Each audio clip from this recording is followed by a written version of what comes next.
베델로 올라가자 제목으로 함께 은혜를 나눕니다. 여러분, 하나님이 또 야곱에게 나타나셔서 또 베델로 올라가라고 말씀하고 있습니다. 그러면서 하나님께서 뭔가 설명을 하세요. 뭔가를 야곱으로 하여금 기억나게 하십니다. 그게 1절에 이렇게 표현이 되고 있어요. 네가 내 영 에서의 낯을 피하여 도망하던 때, 그때를 상기시켜 주고 있습니다. 여러분, 그때의 야곱은 어떤 형편이었습니까? 어떤 상황이었습니까? 늘 엄마의 어떤 편애를 받으면서 엄마의 치맛자락에서 곱게 집안에서 주로 생활했던 야곱입니다. 그런 그에게 이제는 형이 죽이려고 하는 그 위기의 순간이 닥치게 되어지고, 그러면서 야반도주를 할 수밖에 없는 그런 처지에 놓이게 됩니다. 주로 집안에서 곱게 컸던 이 야곱이 난생 처음으로 가족의 품을 떠나게 되고요, 수백 킬로의 이 험한 길로 도망을 칩니다. 얼마나 정신없이 도망을 쳤으면 여러분, 길바닥에 있는 돌을 베고 잡니다. 그런데도 깊은 잠을 잘 수 있을 정도로 몸은 완전히 만신창이가 되고 완전히 넉다운 되어 있었던 것이죠. 너무 외롭고 무섭고 지쳐 있을 때, 벼랑 끝으로 내몰린 것처럼 여겨질 때에, 그때 하나님이 찾아오셨던 것입니다. 그곳이 바로 베델입니다. 야곱에게 있어서 베델은 그 기억이 있는, 그 경험이 있는 그런 특별한 장소입니다. 여러분, 하나님이 그런데 또 수십 년이 지나고 다시 야곱의 인생 가운데 또 분명한 음성으로 말씀해 주고 있습니다. 베델로 올라가라. 여러분, 이번에도 마찬가지입니다. 야곱이 돌아오는 길이었죠. 먼 하란에서 20년의 그 험한 세월을 보내면서 고생하며 돌아옵니다. 이제 가나안 땅 요단강을 건넜습니다. 이제 가나안 땅 경내에 들어왔습니다. 그래서 첫 번째 관문 도시인 세겜이라는 곳을 지나게 될 때에, 세겜이라는 곳에서 또 한 번의 큰 위기를 맞이하게 됩니다. 야곱 집안에 큰 사고가 있었습니다. 야곱의 사랑하는 딸 디나가 그만 그 땅에서 동네 구경을 갔다가 화려한 그 시장 구경을 갔다가 세겜 땅 족장에게 몹쓸 짓을 당하게 됩니다. 하지만 그 땅은 어떤 땅입니까? 세겜. 그 땅의 이름이 세겜이에요. 세겜 사람들의 땅이라는 것이죠. 세겜의 땅이니까 대놓고 저항할 수가 없습니다. 왜요? 게임이 안 되니까. 싸우면 게임이 안 됩니다. 그렇게 꾹 누르고 참고 있는 그 상황 속에서 야곱의 두 아들 시몬과 레위가 나섭니다. 아버지의 주특기 속임수를 똑같이 물려받았습니다. 그래서 그 속임수로 또 할례받지 않은 그 세겜 족속을 또 속이고 있습니다. 우리는 할례받지 않은 족속과는 서로 사돈을 맺을 수 없다면서 너희가 다 할례를 받으면 우리가 받아들일 수 있다, 이렇게 유도를 합니다. 여러분, 할례는 오늘날로 치면 포경수술과 같은 거예요. 여러분, 남자들 포경수술 받으면 며칠 동안 꼼짝도 못합니다.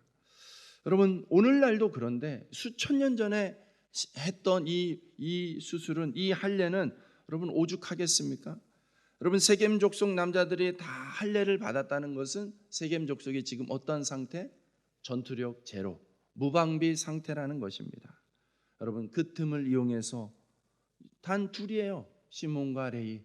이 형제들이 주도가 돼서 이 휘두르는 칼에 다 속수무책으로 한 족속이 멸망을 당하게 되는 것입니다. 복수에 멋지게 성공한 것 같았습니다. 세겜 족속의 모든 남자들을 다 피로 응징했습니다. 그런데 야곱이 없는 사이에 벌어졌던 일, 돌아와 보니 큰일이 벌어진 것이죠. 당장 눈앞에 복수는 성공한 것 같지만 지금 무슨 짓을 저지른 것입니까? 벌집을 건드린 거예요. 여러분, 이 세겜 땅이지만 세겜 족속만 있었던 것이 아닙니다. 그 주변에 여러 부족들이 같이 살고요, 이 당시의 문화는 서로 동맹이냐 적이냐로 분명하게 구분이 됩니다. 그 당시에서 같이 모여 살았던 족속이라는 것은 서로 동맹 관계라는 거예요. 어느 누구 하나가 공격을 받으면 다른 족속들이 들고 일어나야 되는 것이 그들이 맺은 언약의 관계, 동맹의 관계였던 것이죠. 그러므로 세겜 족속은 멸망시켰는지 모르지만은 다른 주변의 족속들이 절대로 가만히 있을 수가 없습니다. 왜요? 이 당시의 문화는 반드시 피는 피로 응징한다라는 그러한 자기들의 철칙이 있었던 것이죠. 여러분, 야곱이 이 상황의 심각함을, 이 상황의 이 위기성을 이렇게 고백을 합니다. 오늘 34장 30절 말씀, 우리가 읽은 본문 아니지만 그 앞에 34장 30절 말씀에 보면 야곱이 이렇게 고백합니다. 야곱이 시몬과 레위에게 이르되 너희가 내게 화를 끼쳐 나로 하여금 이 땅의 주민 곧 가나안 족속과 브리스 족속에게 악취를 내게 하였도다. 나는 수가 적은즉 그들이 모여 나를 치고 나를 죽이리니 그러면 나와 내 집이 멸망하리라. 여러분, 지금 야곱의 식구들이 어마어마한 숫자예요. 아내만 무려 4명이나 있는, 자식들이 수십 명이 있는, 여러분 가축과 종들까지 하면 어마어마한 숫자이지만 그럼에도 불구하고 이 족속들에게는 별 볼 일 없는, 여러분 야곱이 이 재산을 어떤 식으로 일구었습니까? 외삼촌 라반 밑에서 수없이 속임수에 당하면서 그렇게 눈물을 머금고 고생하면서 일군 이 집안이 오늘 하루아침에 흔적도 없이 사라질 위기에 처했던 것입니다. 완전히 진짜로 벼랑 끝에 내몰린 야곱 일생일대의 최악의 위기 상황이 되고 말았던 것입니다.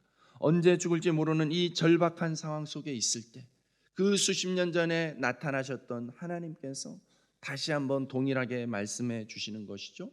베델로 올라가자.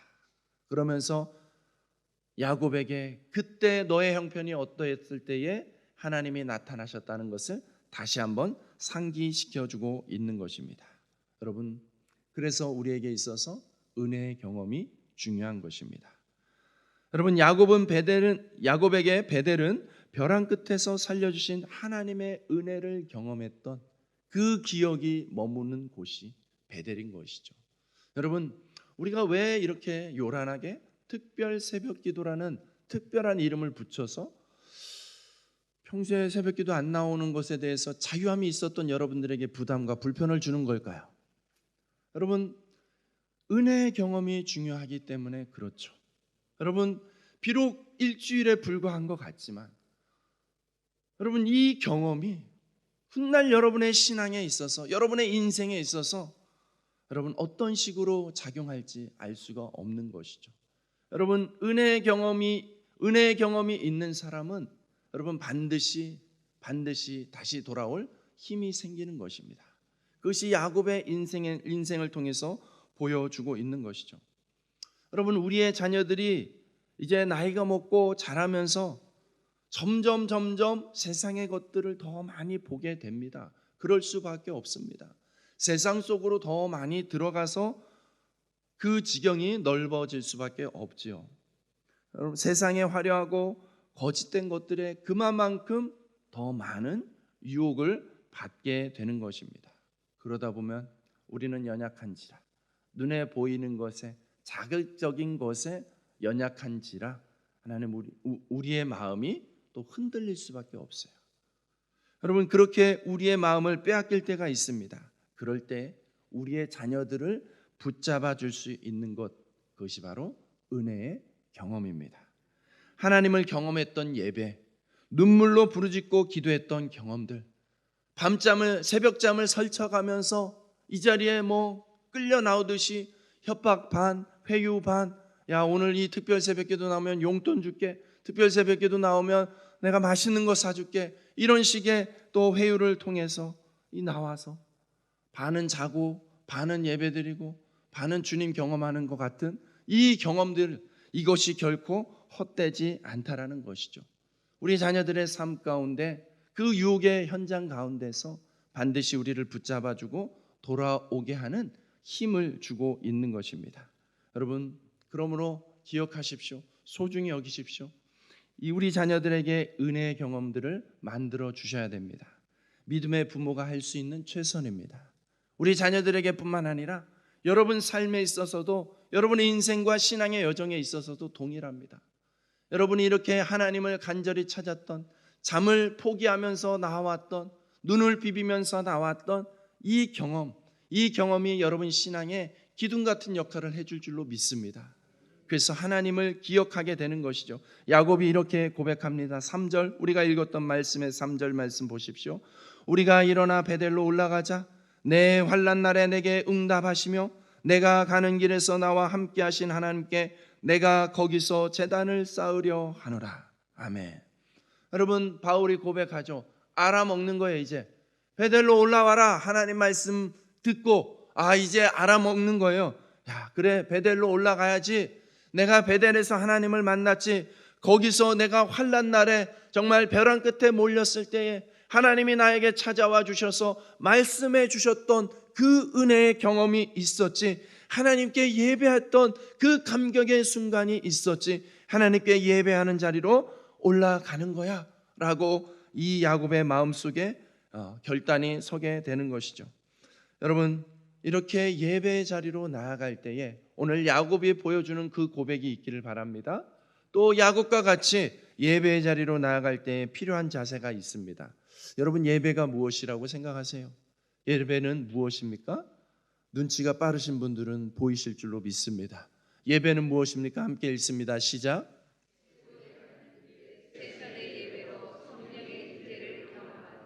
아멘. 여러분, 그렇게 동의하십니까? 예배는 최고의 하나님께 나아가는 거예요. 최고의 하나님, 우리에게 있어서 최고여야 합니다. 하나님이 최고임을 인정하며 나가는 것이죠. 그분께 어떻게 해요? 최선의 자세로 나아가는 거예요. 여러분, 할 수 있는 최선의 모습으로 나아가는 거예요. 그래서 옛날 우리의 어르신들은 여러분 주일 예배 드린다는 것에 여러분 그 토요일 날 반드시 하는 것이 있어요. 옷을 깨끗하게 빨고 다리고, 여러분 옛날엔 다리미도 제대로 없었을 때 다리고 다려서 옷부터 일단 정결하게, 옷부터 일단 최선을 다하면서 그 예배에 대한 사모함을 가졌던 거예요. 여러분, 최선의 자세로 하나님께 나아가는 거예요. 무엇을 사모하면서요? 성령의 임재가 임할 것을 경험하면서, 성령님을 만날 것을 경험하면서, 성령이 우리 안에 부어질 것을 경험하면서 여러분 예배에 이런 기대를 가지고 나오셔야 돼요. 기대하는 자에게 하나님께서 응답해 주실 줄로 믿습니다. 내 입의 고백, 내가 말한 대로 내가 들으리라 말씀하셨어요. 우리에게 하나님께 우리가 보여드리는 이 최선의 모습, 어떻게 보면 형식에 불과할 수 있죠. 예, 맞아요. 형식으로만 그치면 형식주의가 되는 거예요. 그것은 형식주의는 생명력이 없습니다. 하지만 여러분, 또 간과해서는 안 되는 게 형식은 우리의 마음을 담는 그릇입니다. 우리가 진정의 마음을 담는 형식을 취할 때에 그것은 형식주의가 아니라 정말 우리의 진심을 담는, 우리의 전심을 담는 형식이 되는 것이죠. 그래서 여러분, 형식이 생명력 없는 것이 아니라 그런 형식을, 생명력 없어 보이는 그 형식을 생명력 있게 만드는 것, 그것이 바로 우리의 마음의 중심인 것입니다. 여러분, 야곱이 보여줬던 최고의 자세, 최선의 자세는 무엇입니까? 그 뒤에 이어지는 4절 말씀이에요. 그 고백을 하면서 야곱이 그렇게 하죠. 그들이 자기 손에 있는 모든 이방 신상들과 자기 귀에 있는 귀고리들을 야곱에게 주는지라. 야곱이 그것들을 세겜 근처 상수리 나무 아래에 묻고. 여러분, 지금 베델로 올라가면서 빨리, 지금 주변 육속이 열받아가지고 언제 쳐들어올지 모르니까 빨리 서둘러서 올라가야 돼요. 그 긴박한 상황 속에서 오늘 이 의식을 치르고 있는 거예요. 그런데 여러분, 가만히 생각해 보면 이상합니다. 여러분, 이상하지 않습니까? 야곱은 모태신앙이에요. 야곱은 모태신앙입니다. 어려서부터 할아버지 아브라함, 또 아버지 이삭을 통해서 하나님을 알게 되었고, 하나님을 분명히 믿노라고 하나님을 믿었던 사람이지 않습니까? 그런데 오늘 그 집안에서 웬 이렇게 수많은 우상들이 쏟아지고 있는 것입니까? 여러분, 당시의 문화를 바탕으로 해서 이 상황을 생각해 본다면, 여러분, 집안에 어떤 한 집안에 우상이 들어온다라는 것은 그 집안의 가장 어른인 야곱의 허락 없이는 불가능했던 일이에요. 야곱의 허락 없이는 몰래 우상을 갖고 들어올 수가 없습니다. 그 말은 무엇입니까? 야곱이 동의했다라는 거예요. 야곱이 이것들을 받아들였다는 거예요. 여러분, 야곱은 어떤 신앙이었습니까? 그동안의 야곱은 하나님만 섬겼던 신앙이 아니었던 것이죠. 하나님도 섬겼던 것입니다. 여러분, 하나님도 섬기고 세상에 좋다 하는 것들, 힘 있어 보이는 것들도 함께 의지하는 식으로 양다리의 삶을 살았던 것이 야곱의 민낯인 것입니다. 이게 바로 오늘 하나님께서 마지막으로 드러내시고자 하는 야곱이 정리해야 되는 모습이었던 것이죠. 여러분, 어제 본문에도 야곱이 어떤 식의 자세였습니까? 하나님의 군대를 만났어요. 하나님의 군대를 보았잖아요. 그리고 이어지는 그의 행동은 자기 꾀를 이용해서 에서에게 뇌물을 바치는 식으로 자기식으로 여전히 해결하려고 하는 모습을 보여주고 있습니다. 여러분, 야곱이 장자권을 얻었습니다. 팥죽으로 장자권을 사서 장자권을 얻었어요. 그러면 가만히 있으면 그 장자의 축복을 누리게 되는 거였어요. 그런데 기다리지 않습니다.